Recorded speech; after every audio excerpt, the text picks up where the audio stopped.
to the Mango Effect podcast, where every week we explore a range of ideas and inspiration that all culminate in designing the lifestyle that we've always dreamed of. No topics are off limits. We get into the practical, the hypothetical, and the downright juicy stuff. I'm Mindy Rosser, your host and lifestyle cheerleader, and I'm here today to talk about dealing with outer critics. So you know what I mean. Have you ever hopped on a call or hung out with a friend or a colleague only to be the recipient of a massive dump of criticism? Sure, the person on the other end might not have intentionally tried to critique you, or maybe they said it was constructive feedback, but it still has this incredibly emotional impact on you. I don't know about you, but I've faced this time and again. And I noticed that I follow these really weird patterns. And this really came to mind for me this past week. I actually was on a call. The intention of the call was to connect for 15 minutes, literally. It should have been a short call around doing a presentation around LinkedIn for this organization. These types of calls usually go pretty quickly for me. We talk about the group, what the focus of the presentation should be, the level of LinkedIn experience, and next steps. This call turned out to be a bit different. Instead of getting straight to the heart of the matter, I felt like the call was sabotaged by this person who decided to turn it into an impromptu, informal coaching call with me. You know the saying around unsolicited advice is seldom heeded and never wanted. So rather than sticking to the time slot, he went on for a full hour. And I literally had to kick him off because he just would have kept going. For some reason, I stuck around and I took it. And that got me thinking about societal pressure, why we are expected to heed the advice of our elders. You know, he'd been in business for 35 years. He was the top of his, profession, all of this good stuff, and why we should actually be open to criticism and reframe it for the positive. It's like we take a lot of backlash, I think, especially I'm in the millennial generation. And there are a lot of Gen Xers and baby boomers, and I feel like talking with that generation sometimes, I would say not most people, but some people in that generation, when we have conversations, it can almost lead into this, I have more life experience than you should listen to me because of this, and you should change da-da-da-da-da-da-da. And I think sometimes it can be very, how should I say? It can feel very intimidating in some ways, and for some reason I will accept it. And in the back of my mind, I think I have this mistaken conception around, okay, these are my elders, these are people that have more life experience, there's probably wisdom here, but I don't always set healthy boundaries. So if you've ever been in a similar situation, whether, somebody older or younger than you, it doesn't matter.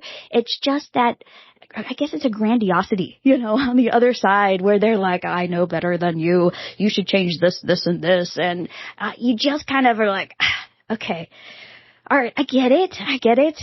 But let's bring this back to the topic of discussion.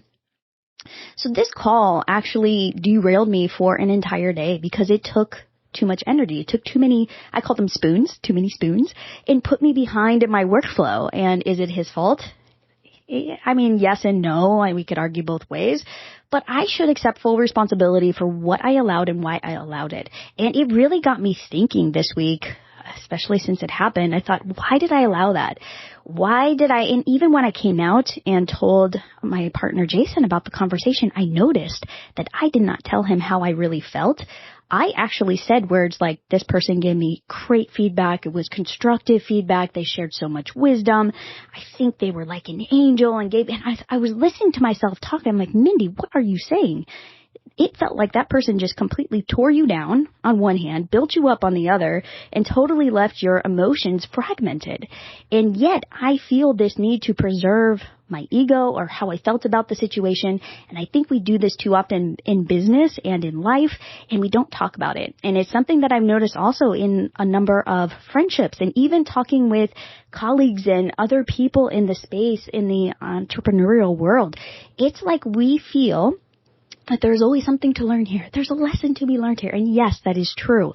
But sometimes we allow ourselves to be put in situations or to be in a situation and not extract ourselves when it is appropriate. And when we feel that we are not being treated as a professional and we are being torn down or we are, being placated, there's a lot of different emotions that come up. And I just keep thinking about this. I'm like, okay, we need to talk more about this. And why do we allow ourselves, first of all, why do we allow ourselves to give in to the outer critic? So many times we hear about the inner critic and, there's that voice that's telling you you're not good enough. But what do we do with the outer critics? Like, nobody talks about the outer critics. What do you do with them when they pop into your life? Or sometimes you just have this really annoying family member that feels like it is their duty or their calling or their mission to fix you. And you're like, I don't need fixing. Thank you very much. I appreciate it.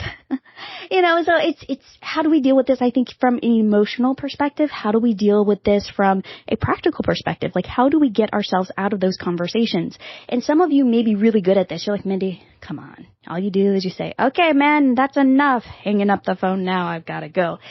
For some of us, though, it is not that easy. We want to be seen as nice. We want to be perceived as like, oh, wow, but I'm very supportive. They want me to speak to their organization, so I should be super, super nice because there may be money in this for me, or there may be a relationship, or they can introduce me to somebody else in business, so I should just take it and listen and move on because I don't want to be perceived as anything less than the good human that I know I am. And I think that's really what it comes down to. Sometimes we have a very fragile ego. Sometimes I also think we don't know where to set boundaries. At least that's something that I have struggled with over time. And this person just continued to, critique me and say, somebody in my group didn't like your dreadlocks. You talk too fast, and literally kept like trying to pace me as I was talking and trying to slow me down with his hands. I was like, really? Is this what we're doing? You're talking too fast. And I said, these types of things can be helpful if you are inviting somebody to coach you, to work with you, somebody that you already respect, somebody you've already built trust with. But when somebody uninvited comes in and starts crossing all of these boundaries for you, what are you doing to recognize when those boundaries are crossed? I think for me, it's really becoming this exercise in intuition and listening to my gut. That is something I have always struggled with because growing up, I was taught not to trust my gut. And many of us, I think, have fallen into that same way of growing up and same way of thinking where it's like, just kind of dampen that down, follow the rules, do what you're supposed to do. It doesn't matter how you feel, push down those emotions. And sometimes we need to listen to those emotions. And sometimes it's okay to get angry. Like, I think I would have felt much better getting just a little bit angry, I think, after that call, instead of trying to like calm myself down. Oh, it's fine. It was so good. I learned so much. I got told at least a dozen times that I talked too fast. I got told a bunch of times that my dreadlocks should not be there. I got told also that I should keep my personal and professional life very separate. I shouldn't blend the two. Make sure that I am always professional. Like all of these things. And it was so interesting. I felt like I was having the conversation with this person. And then on the other hand, I felt like I was viewing myself, from the third person, watching this all unfolding and thinking, Mindy, come on, like stand up for yourself. Why are you just cowering in a corner, taking it, pretending like you appreciate this feedback? Why are you not standing up for yourself? And so I think that's something that we should be talking about, something that we should be listening to. Why is it that we feel the need to listen and entertain our critics? I think sometimes it's very confusing because we do not know if we are being criticized or if we're like being coached or like, are they really trying to provide really good feedback, or are they just kind of building themselves up? And I felt like he just wanted to talk about how great he was. Like, okay, great. Good for you. I'm so glad you've had such a successful career. Why are you keep tearing me down? And I think sometimes I look at that too and I think, you know what? I wonder if I have ever been in that same place where I have played the outer critic for someone. And I wonder how that made them feel. And I wonder if there's a way that by tuning into my own emotions and by really being of service to others and not just thinking about, making myself more awesome or, building myself up in this, I feel like I'm puffing up my chest like a rooster, looking at roosters in the backyard as I'm talking about this. Like, how can we be better in our relationships with each other? Like, how can we avoid this whole outer critic scenario? Why is it that we feel that we need to give advice or that we need to receive unwanted advice? It's a really good question. And I think a lot of it is emotional, a lot of it's psychological, a lot of it is how we've grown up. But sometimes it can be hurtful to the recipient. And where do we draw the line here? And I think sometimes reframing, there's this concept around reframing that I don't know if you hear about this a lot, but in the circles I run in, the entrepreneurial community, it is like every single thing has to be reframed. So if something bad happens to you, well, what's the reframe here? Like, how can we make this positive? And it can never just be negative. It has to always be flipped into this positive. So I think that can go a little bit too far and can actually be hurtful, because some situations where they are just plain old hurtful, they're just plain old negative. So why do we have to flip it into this positive? I mean, I get it. I reframe everything too. But sometimes we need to feel and stop pretending that things are not what they really are. Sometimes we have to stop pretending that things are not what they really are. It's like, stop pretending. Pay attention. Listen to your gut. Listen to your intuition. If something doesn't feel quite right, if you're not feeling good when you're having a conversation with someone, tune into that. Try to feel it out. What is off here? And if you want to leave the conversation, you have every single right to close and leave the Zoom call, to make an early exit if you're hanging out in a social situation, to call it quits. It's okay. And I think sometimes we just need to be reminded of that. It is so important that we protect our energy levels, both physically and emotionally. And for me, these seem very, very intertwined.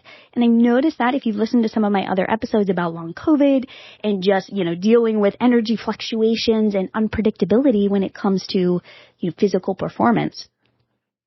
It's amazing how intertwined our physical and emotional, psychological, mental, whatever you want to call it, energy levels, how they are intertwined, how they work together. When one goes down, the other goes down. And when I was having this conversation, my energy level was incredibly low. I was showing up to the day just like, okay, I've just got to make it through my calls today. I've got a high priority call right after this one. It's supposed to be a quick 15 minutes, and I'll be off the phone with him and on to the next one. So I think it's really about thinking through our energy and what type of energy do we want to feel on a given day? Who deserves that energy? And this is something that comes up a lot for me in business, in life. I am very, very selective for the most part on who I let in, who I actually have phone calls with, what I actually talk about, how often I go into social situations. I'm very, very careful because it is very easy for me to get sucked into a situation where I feel like, okay, you're taking advantage of my time, or this conversation isn't that interesting, or there's, just something that's a little bit off. And it's okay to be very, very selective. And I notice as I am getting older, over time, as I'm learning and gaining in life experience, protecting that energy level for myself, for my family, for my business, for my wonderful virtual assistants and the people on my team, it's critical. It's critical for me, and moving forward, I think it's something that I'm really going to pay more attention to, especially after this last experience where I feel like, why did I let myself get into that? Why? But there's always something to learn. Yes, I'm not trying to reframe the situation in that way, but I kind of am, aren't I? There's always something to learn in these situations when something like this happens, but we don't have to let it repeat. A lot of times we get stuck in these loops where we just keep letting negative situations repeat, or it's like we have these friends and you're like, okay, I'm going to get rid of these friends and we're going to get friends that are more aligned. And then you're like, it's like this, they're like that other friend I had. It's like the same negative cycle and criticism and and gossip and all of this stuff. It's funny how these things tend to repeat. So we have to be very, very thoughtful about how we break these loops and break these cycles. So when something like this happens, a lot of times we just kind of gloss right over it and we just, like, okay, moving on, whatever. I wasted an hour of my time and feel like crap for several days afterwards. And why? For what?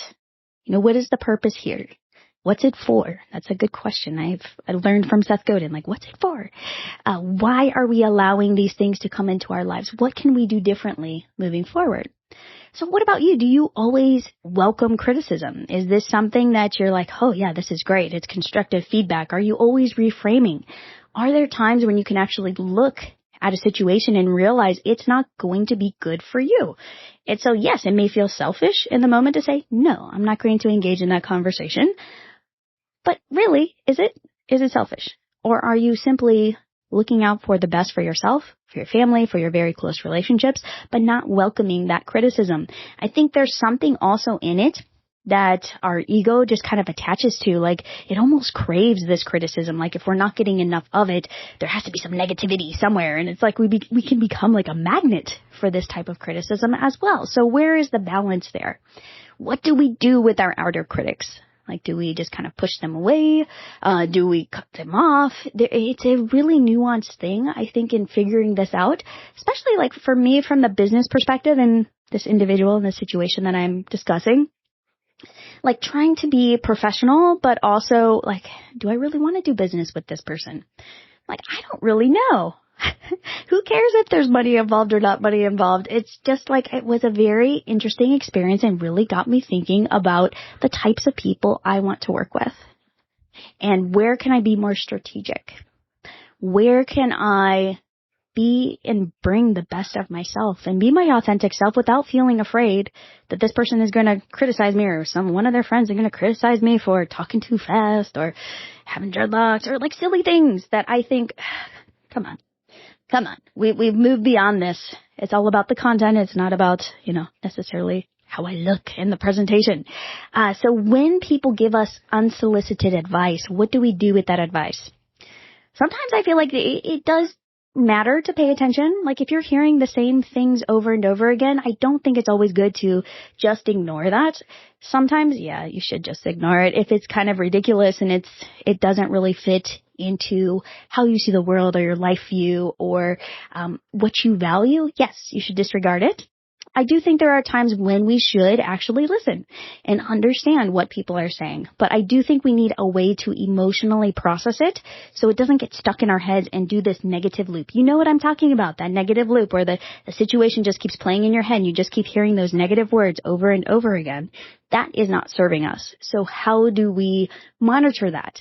Some ways that I have found to work through that, talking to a friend. So talking to my partner about things is really, really helpful. If you have a really good close friend that you can talk to, I feel like that can be helpful. Sometimes I have a wonderful accountability pod. Hello, if you're listening. But we talk about things every single week. And sometimes I just like go in there. I'm like, I'm just going to tell you about this situation. This really annoyed me, or I felt like I could have handled this better. And they're just awesome. And being able to listen to me and kind of give good friendly feedback in some ways. But a lot of times it's really just about listening and being there and supporting each other. So I think having some really healthy ways to process emotions is important. If you're an internal processor, sometimes I'm an external processor where I like to process things outwardly with other people. Other times I really like to go inward. So for those of you who are internal processors, journaling, or I kind of call them morning pages, but they're more like dump pages. Like, if I just need to dump my brain onto the page, I just go into an Evernote, and I create a new note and I just write usually it takes me about 10-15 minutes, and I just go blah on the page. So it's interesting, like, over time to go back through. I'm like, oh yeah, that's what that was about, huh?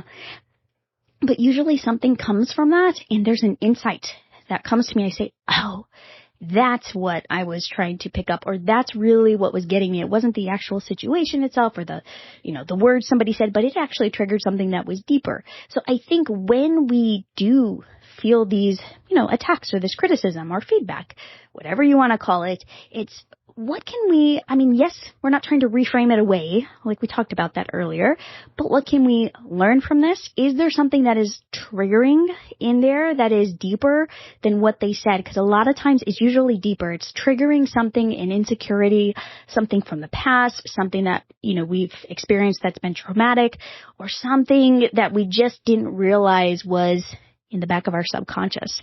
And so once we realize what that is, we can learn more about ourselves, but we can also set better boundaries. And that's something that from this week, my takeaway is really to set better boundaries. And when I do a call, there is an intention to the call. We're focused on that intention, and we are not going to go into rabbit trails and just talk about each other's histories and give each other feedback. It's going to be about the call and the intention of the call and nothing more. And so I think really thinking through what your boundaries are is important, both from the business perspective and from the personal perspective. I've talked with so many entrepreneurs, and it is this really interesting dance. Like some of my entrepreneurial friends love phone calls. They love to get on and connect with people, but then they look at their calendar like, well, I was on calls all day, so I was busy and I was kind of being productive, but I still haven't reached my goals. So like there's this funny little, how would I say, discrepancy between priorities and who we're giving our energy to. And I think that is so important because the people we do decide to hop on calls with during the week, especially from the entrepreneurial or business perspective, whether you're working on a team or with colleagues or people at your company, those people that you're talking with, especially the ones on a repeat basis, they're going to shape your perspective. They are going to shape how you feel about yourself. They are going to shape and, provide input, whether it's wanted or unwanted, on what they think is important and what you should think is important. So really paying attention to relationships. I think that's what it comes down to today. When I'm thinking about this whole situation, it's like even if they're acquaintances, even if they are people that we're with all the time, how do they fit into our social world? Should they fit into our social world? Is there a better way that we can actually filter calls and conversations and engagements with people when we need to, especially if we are feeling low energy or we are in a place that we feel a little bit more vulnerable? We should put some more measures in place to protect ourselves, to keep ourselves in that happy place. Even if we're completely cut off from, or people will say you're living in a box, you're not paying attention. For example, my husband is great at keeping up with current events. I am the worst person. Things will happen in the world and I will know nothing about them. I will, hop on a call with people and they will be talking about, some major world events that I have no clue is going on. But I like living in my box. I feel like for me, it is very protective. I feel that I can protect my energy and focus on only the initiatives that I can actually contribute to. And too often I feel like we're sucked into this, a little bit of a side note, but we're sucked into current events or what's going on in the world or all these terrible things. Gas prices are going up. The economy is this. There's war over here.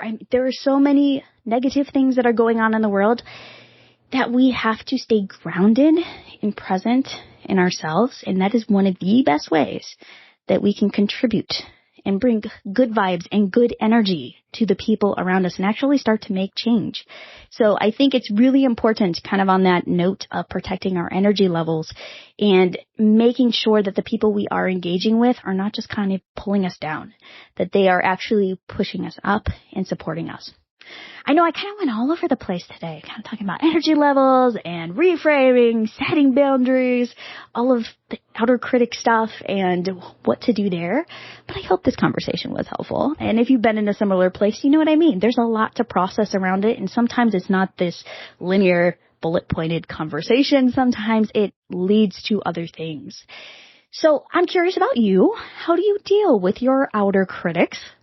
Do you have some tips or tricks? I would be very curious to know that this is a topic that is top of mind for me. And it is something that I'm glad it came up because it has been top of mind before. And I'm like, I really want to talk about this. So I'm glad the situation happened for that reason, to kind of open up this conversation. And how do you handle it? Some people just completely ignore them. Some people entertain it. Some people kind of do a blend where they take, the good and try to leave the bad or reframe it. So I'm curious how you handle it. And have you ever found yourself paralyzed to shut down a conversation? Because this is what happened to me this last week where I just was like, okay, I need to shut this down. I got stuff to do and I'm still on this conversation. So if you have tips on that, I would love to hear them. I know I have some really good friends that are like, Mindy, I would never take that conversation.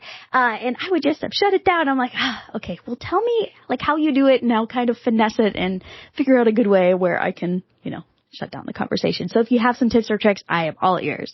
And then how do you distinguish between productive and destructive conversations? Do you have a process or is there a methodology that you use? It doesn't have to be formal, but just how do you deal with different conversations, whether you are figuring out this is productive, this is not productive, what do I do with this conversation? So these are all some topics that I would love to hear from you about. DM me on Instagram to share your take on outer critics. Let's talk about this. Let's have conversations about this and encourage and inspire each other this week. So if you like what you hear, please subscribe to the Mango Effect podcast wherever you listen to podcasts so you don't miss another episode. I'd be absolutely thrilled if you love the podcast. If you want to write a 5-star review for the show on Apple Podcasts, that would be fantastic. We are a new show, so any reviews and subscribes we get will definitely help us as we grow. All right, that's it for this week today, and I will talk with you soon. Have a beautiful rest of your day.